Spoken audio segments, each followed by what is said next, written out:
Hey guys, received a message from somebody this week who said that he was diagnosed with schizophrenia about a year ago, and he is also an alcoholic. And his question was, did I have any comments that might help about how to accept his weaknesses? That was his words, not mine. He said, is there any suggestions or any ideas about how to accept his weaknesses, because he's having trouble accepting his weaknesses? I don't know, guys. I'm not a trained professional, obviously, and I've never had a struggle like schizophrenia, although I do know a couple of people who have it. So I'm really not sure what the best thing to say is, but just generalizing. And I think that maybe we all have stuff. So the dude I'm talking to, the dude that sent me the message, he calls it weaknesses. That's fair enough. You can call it whatever you like, you know. Weaknesses is a bit harsh though. Although I understand what you're saying, is that those things, you know, can make you weaker. I understand what you're saying. But I guess everybody has weaknesses of some description, if that's what you want to call them, or I call it shit. Everybody has some shit or another. So, you know, alcoholism or drug addiction or just personality challenges, you know, bad temper is a common one, or you know, and obviously there are different levels. I'm not saying that these things are as difficult to deal with as schizophrenia is, but I'm just saying that everybody has something.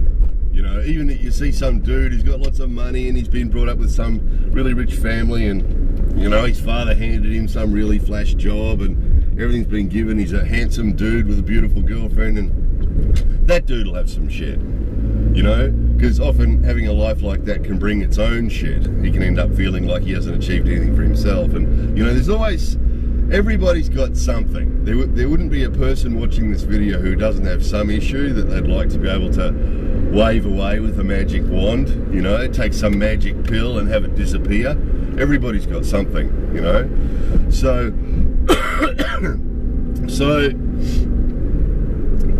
what I'd suggest, I've given this a bit of thought, but it's a difficult one to solve, isn't it? But we've all got stuff, and I think the best attitude that we can have towards having our stuff is give our stuff whatever attention it requires and nothing more, and then focus on more positive, useful stuff.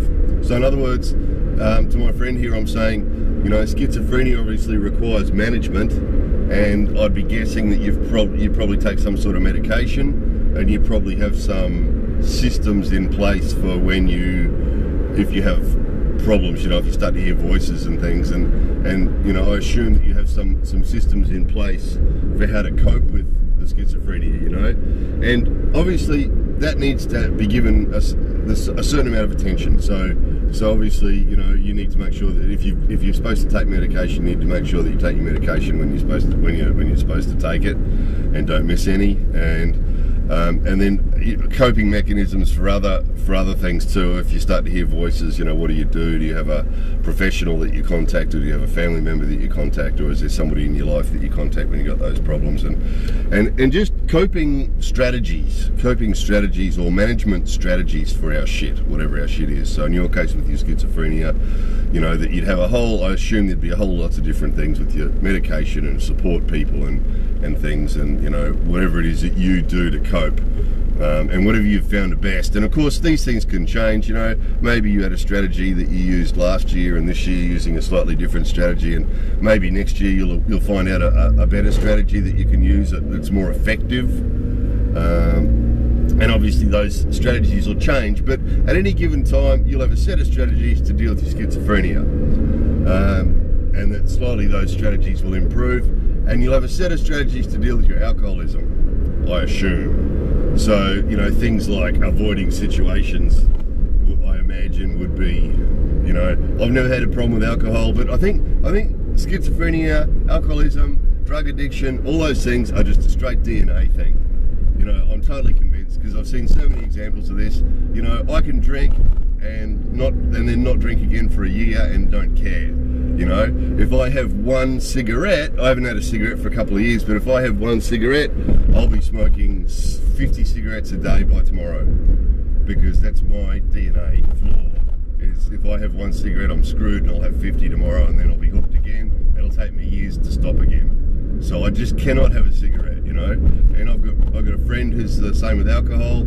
If he has one glass of wine, he's screwed before he knows that he's drinking beer and tequila and vodka, and you know, he's got the problem with the alcohol.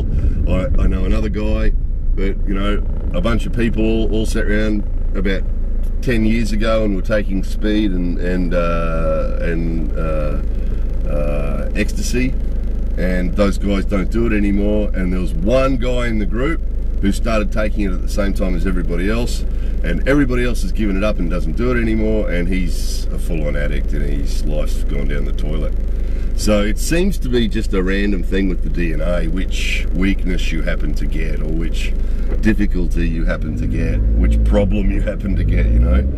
So I assume with your alcohol that you've got some strategies there about, you know, avoiding your friends that are heavy drinkers, or avoiding parties where everybody's getting drunk, or, you know, I assume that you've got your strategies there for how to deal with your alcoholism. And I assume that as time goes on, you'll probably develop your strategies and get better ones and work out better ways of dealing with it. And I think this goes for all of us. I think that we need to be constantly trying to improve ourselves, and we've always got weaknesses, and even when you sort of have a couple of them under control, you'll always have others. You know, we've always got weaknesses, we've always got things that, you know, the challenges that we have to deal with. And I think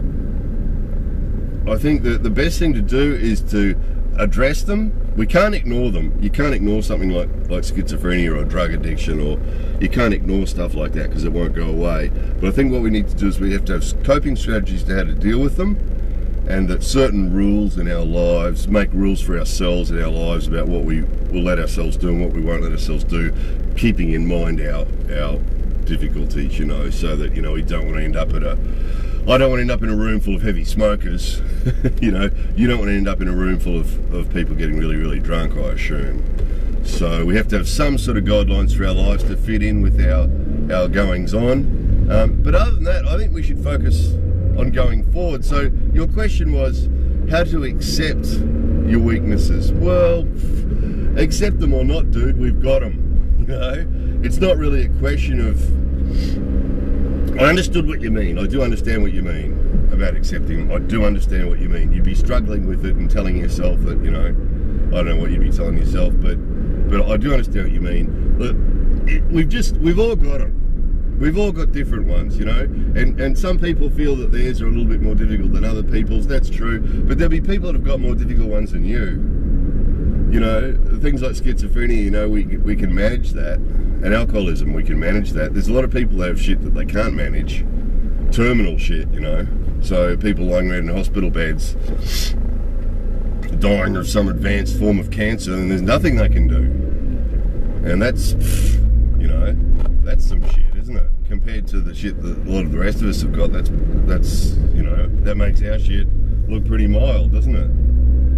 So I think as far as, yeah, accepting it, well, you know, dude, you've just got your DNA, you know. If I'd been born you, I'd have your DNA, you'd have mine, and then you'd have my shit. You know, everybody's got it. Everybody's got shit. Everybody's got something, and yeah, we just have to. I think rather than make our shit what we are, you know, I think that's a bad thing. I used to have a really, really bad temper. My father had a really, really bad temper. He was really aggressive and really violent. And he used to be really violent when he was angry, you know. And then when I was in my late teens and early 20s, I used to get violent as well. Not towards people as much, but towards things. I used to break stuff. I'd get really angry and frustrated and break stuff. And my mother used to say, you're just like your father. You're just like your father. You're just like your father. And it became my self-image of myself included that really bad shit, you know. And it quite heavily included it, you know. My self-image was, you know, I'm no good, I've got a bad temper and I get angry and I'm just like my father, you know. And as I got into my 20s, I started to realise that, no, that's a behaviour thing. And it is hard to stop. For people that have bad tempers will understand what I'm saying. It's really hard to stop if you've got a bad temper, because you'll be all happy and cool and groovy and fabulous. But if tension starts to build up inside you, it can build to a certain point where 1 minute you're all happy and cool and groovy, and the next minute you're losing your temper. It's a really hard thing to get under control because it comes on so fast. So, but you can control it, you know, so becoming aware of it and understanding it and understanding why you do it and all that sort of stuff, and slowly I got on top of it, and it just sort of, by understanding it, that helped get on top of it, and then it was sort of solved. But my point is that when we've got shit that we're not happy with about ourselves, it's easy for that to become the way we see ourselves, you know, and you see this, I know people get labelled all the time. It's a real modern thing in the 21st century to label people. I know some people who've got a son, and poor little dude, he's a great little dude, got lots of stuff going for him, but he had a few little problems, and recently they labelled him as ADHD, and then they labelled him recently, another doctor labelled him as something else, another one of those initial things, and it's become a defining thing in his family and with the people around him and in his own mind. It's become, he's an ADHD kid. And I think that's the worst possible thing you can do. I think what we have to do is we have to say, he's a kid, and all the positive stuff about him. And this would be the same to my friend here with the schizophrenia. Don't think of yourself as a schizophrenic person, you know? I think that sort of thinking, you know, I'm an angry person with a bad temper. I think if we define ourselves like that, it's not good. That's what we became in our mind, that's all we are, or that's the center of us, and it's not the way to look at it. It's not the way to get past it, you know? I think the way to look at it is, look at the good things about yourself. You know, whatever they are. Are you kind to your family? Are you nice to your mother? Do you spend time with your friends? Do you not cause anybody any harm? There's one, you know? You don't even have to do anything to be a good person, just not do bad things, you know? I don't hurt people, I don't hurt anybody, I don't cause anybody any pain, you know? I don't rob banks, I don't rob old ladies, I don't steal, you know? And define ourselves by being I'm a good person, you know? I'm a good law-abiding citizen, you know? And define ourselves with those positive things about us, whatever it is positive about you, you know, whatever it is that you're good at, whatever it is that you're good at, or whatever it is that for one thing, I'll tell you one thing, I don't even know you, know nothing about you, but from your email, I know that you're a person who wants to improve yourself. And that's a big thing. You know, there's a lot of really arrogant assholes in the world that think they know everything and think that they're all perfect, and they're not interested in learning anything else or improving anything else about themselves. And they're the worst people in the world to deal with, I reckon, because they're totally convinced that they already know everything and they're already the best, and that there's nothing they can do to improve, and that they're already perfect. And you know, it's much better, I think, that we constantly, all our lives, be trying to improve ourselves. You know, I think that that process should never stop. Here in Japan, I do martial arts with some people, and some of these guys are in their 70s, some of these martial arts guys, and they're still trying to do better in their 70s, you know, and this quest for trying to improve ourselves and do better should never end. And there's a trait that you have, is that you're trying to find ways to improve yourself. That's a great thing. So that's the way you should see yourself in your mind. That's the way we should see ourselves in our minds, is that I'm a person who's trying to improve myself and make myself a better person, and you know, and get better and better, and you know, and see ourselves like that. And then our shit is just our shit. It's just a box. We've got our box of shit, or 2 boxes of shit, or 5 boxes of shit, whatever we've got. You know, you've got your schizophrenia in a box that's got a certain, you know, you've got certain things that you do to deal with that. Okay, that's in its box. You've got your alcoholism in its box. Okay, you know how to deal with that. Okay, you've got that in its box. But that's not you. That's just that shit that you got in those boxes back there that, you know, you're dealing with.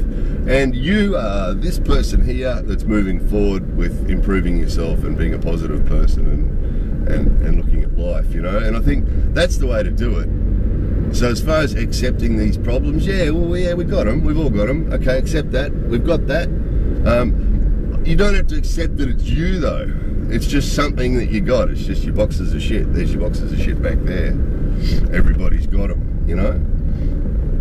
And then move forward and stay positive. And I think one thing that can help with any of this sort of shit, any sort of self-improvement at all, or any sort of self-improvement at all, I think is self-observation and self-talk. And I know you don't want any more voices in your head. I don't mean that, but I just mean watching our behaviours and watching how we cope with stuff, like we're an outsider, you know. And this is a healthy thing to do. I think the psychs call it cognitive thinking or something, and it just means being aware of what we're thinking and how we're thinking it. And you don't have to get all deep and twisted and end up twisted in and out. Some people can get too carried away with this sort of stuff and end up turning themselves inside out and going crazy, you know. And I don't think that does us any good. But just being aware of stuff that we do, stuff that we think, attitudes that we have, and what works and what doesn't. So that, you know, when you've got a difficult situation happening, you know, and you know, you're hearing voices, and then you go and deal with it in a certain way, and it works, and the way that you deal with it is much better than the way you dealt with it last time. Okay, well look at what I did. That was an improvement, and improve on it. And the same with our thinking. You know, I think it's really easy to find ourselves. You know, I'll give you an example. I tend to get a little bit, I spend too much time on YouTube, you know, and it can get me down a little bit, and I get a bit pissed off with people, just with assholes, you know, and it can really make you feel negative. You can really get sick of it. You know, I sit and read 500 comments, and it takes 2 or 3 hours, you know, read 500 comments and answer some, and there's just so many assholes, you know. There just is. There's so many dickheads with just negativity and rudeness, and you know, and it's really easy to go down that path where it's easy to feel that everybody's a fuckwit, you know. And so what I try and do is I try and keep an eye on myself, and if I start to go down that track where I'm thinking, oh, these people are all full of shit, I have to grab myself and say, no, they're not. No, they're not. Some of them are, definitely some of them are, but most of them are good people, and some of them are just saying stuff that they think is funny, or for whatever reason they're saying these stupid things, you know, and they're not bad people. They're just saying these things because they think they're funny, or because that's what they do, or whatever, you know.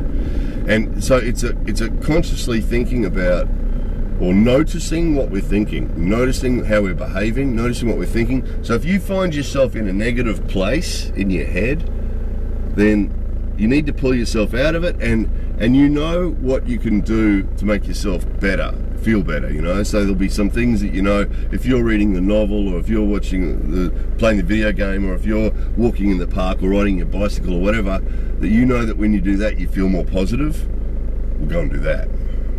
You know what I mean? If you find yourself in that negative place, that's what I mean by looking at yourself, is just that, hey, wait a minute, look where I am. I'm in this really negative place. Okay, wait a minute. I'll go and do that thing that makes me feel better. Or hang out with that positive person that makes me feel better. Or whatever it is that you do that makes you feel better, I'll go and do that. You know, and I think we need to do this. We need to really stay on top of ourselves, because it's really easy to... There's other videos I've made about that touch on this as well, the positive thinking, and about the little kid inside us. You know, that can really, that little kid can lead us to have some fun, but that little kid can also lead us into some shit by letting us behave like a child. And that's where it's not always good. Sometimes it's good to behave like a child, you know, go to a game centre and play games for a couple of hours can be a good thing. But when it comes to emotions and our behaviour with other people, and our behaviour, our thinking about ourselves and so on, letting the kid get involved in that too much can lead to all sorts of problems. So we need to watch out for that. Don't be too self-indulgent. Sometimes we need to be tough with ourselves. You know, sometimes that observing ourselves means that we need to say, wait a minute, no, don't do that. You know, no, I can't do that. And discipline, self-discipline, you know. So I hope in all that there's something that helped you with your accepting it. But you know, don't be tough on yourself, man. Don't be too overcritical of yourself. You know, everybody has got shit. I know your shit's tough. I know that, you know, schizophrenia is a tough one and alcoholism's a tough one. But you know, everybody's shit's tough to themselves, you know. Everybody feels that their own shit's difficult, and there's always people that have got more shit than we have, always, you know. So, you know, just stay positive and stay focused on the good stuff about yourself. And if you got anything at all out of this video that's worthwhile, watch it again when you need to, you know. So, and hang in there, man. Be patient. Be patient. Patience is a big one in life, I think, because stuff happens slowly, you know. It's a cycle of good and bad and easy and difficult, and sometimes that cycle can move slowly. So we need a fair bit of patience in order for us to pass from the negative side to the positive side, you know. If we're going through some negative shit, we need to be patient until it goes positive for us again, you know. So anyway, man, I hope that helped. More videos coming soon.